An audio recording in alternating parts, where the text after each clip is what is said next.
వాళ్ళ సాయంతోనే తిని ఫుట్పాత్ మీద బతికేస్తున్నాం. అవునమ్మా.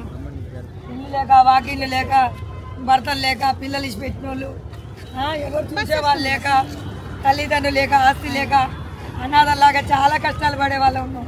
ఈ ఫుట్పాత్ మీద అందరు మాకు ఎంతో హెల్ప్ చేస్తున్నారు మేడం. అన్నం భోజనం వాటర్ అన్నీ ఇస్తున్నారమ్మా. ఒప్పుకోవాలి, వాళ్ళకి ధన్యవాదం చెప్పుకోవాలి. ఇలాంటి అమ్మాయిని కూడా. అసలు ఆవిడకి ఏమైందమ్మా?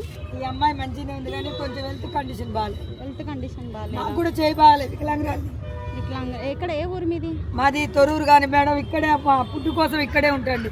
ఫుడ్ కోసం ఇక్కడే ఉంటుంది. డైలీ వస్తుందా మీకు? డైలీ వస్తుంది. 5 రూపాయలు అన్నం తింటారా? 5 రూపాయలు అన్నం.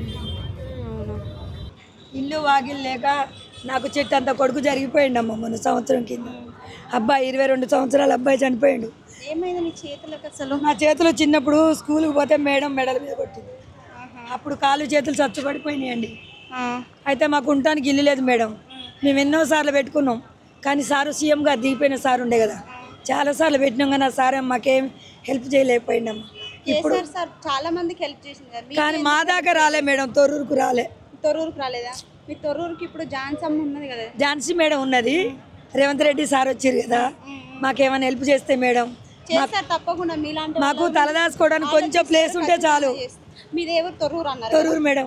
మీకు అమ్మ నాన్న లేరా? అమ్మ నాన్న ఎవరు లేడండి, ఒక్కదాన్ని. మీ భర్త ఉన్నారా? మా భర్త ఉన్నాడు కానీ నాకు చేయక కొంచెం బాగాలేదు కదా, ఆయన కేరళలో ఉంటాడండి. ఇక్కడ కేరళలో ఉంటారా? మీరు ఏం చదువుకున్నారు? నేను 10th వరకు చేసుకున్నా, ఎస్ఎస్ చేసిన మేడం. ఎస్ఎస్ ఎక్కడ? ఏ స్కూల్లో? అక్కడ కుమ్మరకుంట పరదాన. 10th వరకు చదువుకొని ఇట్లాంటి పరిస్థితి ఎందుకు వచ్చిందమ్మా? నేను జాబ్ చేయాలనుకున్నా కానీ మా వాళ్ళు తొందరగా నాకు మ్యారేజ్ చేసింది మమ్మీ. అవునా. అయితే చదువుకున్నా, పెళ్ళైనాక కూడా 4 ఏళ్ళు చదువుకున్నా. పెళ్ళైనాక 4 ఏళ్ళు? 4 ఏళ్ళు చదువుకున్నా. మరి పిల్లలు ఎక్కడ ఉంటారు? ఒక బాబు ఉంటే జరిగి చచ్చిపోయాడు మొన్న. ఒక అబ్బాయిని అక్కయ్యకి ఇచ్చేసిన, పిల్లలు లేరు. ఇప్పుడు ప్రస్తుతాన్ని నేను ఒక్కదాన్నే మేడం. ఒక్కదాన్నే ఉంటావు? మా ఆయన కూడా చాలా దూరంలో ఉంటాడు. ఆయన ఎప్పుడైనా ఉంటాడు అంటున్నారు కదా, మరి నేను చూడడానికి రారా? వస్తారు 2 నెలలకు 3 నెలలకు ఒక్కసారి వస్తారు. 2 నెలలు 3 నెలలకు ఒకసారి వస్తారా? మరి ఇప్పుడు ఎక్కడ ఉంటారు ప్రస్తుతానికి? ఇక్కడ అండి వర్షం వస్తే స్టేషన్లో పడుకుంటాం. అక్కడ వద్దంటే వచ్చి ఈ బస్ స్టాండ్లో కూర్చుంటాం. ఇక ఇంతే మా పాట. రోజు వద్దంటారు మేడం, రోజు కన్ఫర్మ్. మరి ఆశ్రమంలో ఉంటాయి కదా, అక్కడ ఉండొచ్చు కదా? ఆశ్రమంలో ఉంటాం కానీ అక్కడ కూడా సేఫ్టీ ఉండదమ్మా. సేఫ్టీ ఉండదా? ఎందుకు? అక్కడ ఫుడ్ మంచిగానే పెడతారు కదా. లేదమ్మా, నాకు తెలుసు.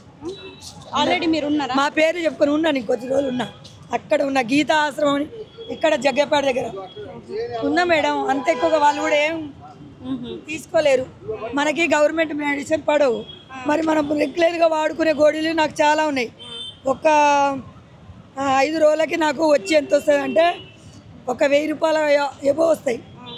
దానికి నెల పింఛన్ వస్తుందా? వస్తుంది మేడం. ఎక్కడ తీసుకుంటారు పింఛన్? నేను తొర్రూరులో తీసుకుంటాను. తొర్రూరులో తీసుకుంటారు. డైలీ ఇక్కడ ఉంటారు కానీ తొర్రూరుకి వెళ్ళి పింఛన్ తీసుకోను. నెలకి తీసుకొచ్చు. మీకు తొర్రూరులో ఇల్లు గిట్లా ఏం లేదు మేడం. ఏం డబుల్ బెడ్రూమ్ పెట్టుకున్నా మీకు రాలేదమ్మా. ఇంతవరకు చాలా సార్లు ట్రై చేసినమ్మా. నా వయసు వచ్చి 30 సంవత్సరాలు అయినా కానీ 30 సంవత్సరాలే కానీ ఎంత ట్రై చేసినా కష్టాల వల్ల మీరు ఇట్లా అయ్యారు. అవునమ్మా. ఎందుకంటే అబ్బాయి చనిపోయింది కదా సంవత్సరం కింద, బాబు జరిగిపోయింది. ఏడ్చి పెద్ద బాబేనా? ఉన్నాయి 20 అబౌవ్ ఉన్నాయి. ఆయనకి 20 అంటే మరి నీకు 30 సంవత్సరాలు. నాకు 11 సంవత్సరాలకే అత్తారింటి. 6 నెల బాబు గర్భవతి. కొంచెం చిన్న వయసులో పుట్టింది. 14 ఏళ్ళు రాక 12 ఏళ్ళకే బాబు పుట్టిండు నాకు. అంత చిన్న వయసులో మేడం. చాలా పక్కగా ఉన్నాయి ఈ అమ్మాయి కన్నా కానీ. ఇంత చేయి ఇంత కాలు, నా కడుపు ఇంత పెద్దగా ఉండే. అబ్బాయిని గంట కూడా కష్టం, పెద్ద ఆపరేషన్ చేసి తీసేది. 4 ఏళ్ళన్నర పుట్టిండు మా చిన్న. 4 ఏళ్ళన్నర పుట్టిండు. మా అబ్బాయి చాలా బాగుంటాడు. చూస్తున్నారా, ఇలాంటి వాళ్ళకి చాలా కష్టాలు. నేను వచ్చినా కానీ ఆమె కష్టమే చెప్పుకుంటే, ఇలాంటి వాళ్ళని కొంచెం గుర్తుంచుకొని చూడండి, ఇలాంటి వాళ్ళకి సాయం చేయండి. కాదు మేడం, మాకంటూ ఒక విల్లు ఉండాలండి. మేము చచ్చిపోతే అనాథాశ్రమంలో చచ్చిపోయిన ఒక ఫీలింగ్ ఉంటుంది. అలాంటి ఫీలింగ్ ఉండకూడదు. మాకు కూడా ఇంత ఇల్లు ఉంది కదా, మేము చనిపోతే 4 చుట్టాలు దగ్గర పేదోళ్ళు ఎవరైనా వారే పడేస్తారు. రేవంత్ రెడ్డి గారికి ఆ సార్కు నేను నమస్కరించి నా విన్నపం కాకుండా చాలా మంది నా ద్వారా నాలాగా కష్టాలు పడే వాళ్ళ గురించి నేను వేడుకుంటున్నామ్మా. సార్ మాకు సహాయం చేయాలని, హెల్ప్ చేయాలని నేను చాలా విధంగా జాన్సమ్మ గారు యశస్విని రెడ్డి మేడం జర మీ పేరు? నా పేరు అమ్మ, నా పేరు ఈశ్వరమ్మ కానీ ఉమామహేశ్వరి అంటారు. ఉమామహేశ్వరి అట తొర్రూరు ఇవరికి డబుల్ బెడ్రూమ్ కూడా ఇవ్వలేదంట. సో అన్నం లేక భర్త అట కేరళలో ఉంటాడట. సో కొంచెం ఈవెన్ పట్టించుకోండి.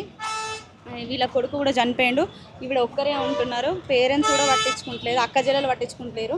చేతులు కొంచెం మంచిది, అదే హెల్ప్ చేయాలి కదా, చేసినా చేయకుండా ఏం లేదు మేడం, వాళ్ళ దయగా చేస్తారమ్మా, ఖచ్చితంగా చేస్తారు. మాకైతే నమ్మకం ఉన్నది, మేడం సార్ మాకు హెల్ప్ చేస్తారనే నమ్మకం ఉంది. మీలాంటి వాళ్ళు కూడా చూస్తున్నారు, చాలా మంది ఇక్కడ ఫుట్పాత్ మీద బాధపడుతున్నారు కదా అమ్మ. అవును, బాధపడుతున్నారు. నా గురించి పోనీ, ఇక మిగిలిన వాళ్ళకి సాయం చేసినా సార్, అందరికి సాయం చేయాలమ్మా. ఓకే, మీరు అందరి కోసం కోరుకుంటాను కాబట్టి నేను అందరి కోసం అందరి కోసం మేము కూడా చేయాలమ్మా. మీరు సార్ కూడా ఆలోచిస్తున్నారు. ఇప్పుడు మంచి చేసిండు, లేడీస్కి ఏం చేసిండు అంటే ఫ్రీ టికెట్ పెట్టిండు. ఇప్పుడు మేము పేదలమైనా కానీ మేము ఎక్కడికంటే అక్కడ హైదరాబాద్ కూడా పోతావా బస్సులలో? హైదరాబాద్ పోను మేడం, ఇక్కడ నుంచి తొర్రూరు నుంచి వరంగల్ అంతే, ఎక్కడికి. సరే, ఓకే, థ్యాంక్ యూ మేడం. మా తరపున నువ్వు ఇంతగా శ్రమ తీసుకొని మా బాధలు సార్కి మేడంకి తెలియజేసినందుకు నీకు ధన్యవాదం చెప్పుకుంటున్నా. థ్యాంక్స్ అమ్మా. సార్కి కూడా నమస్కారం, మేడానికి కూడా నమస్కారం. ఓకేనా అమ్మ, బాయ్.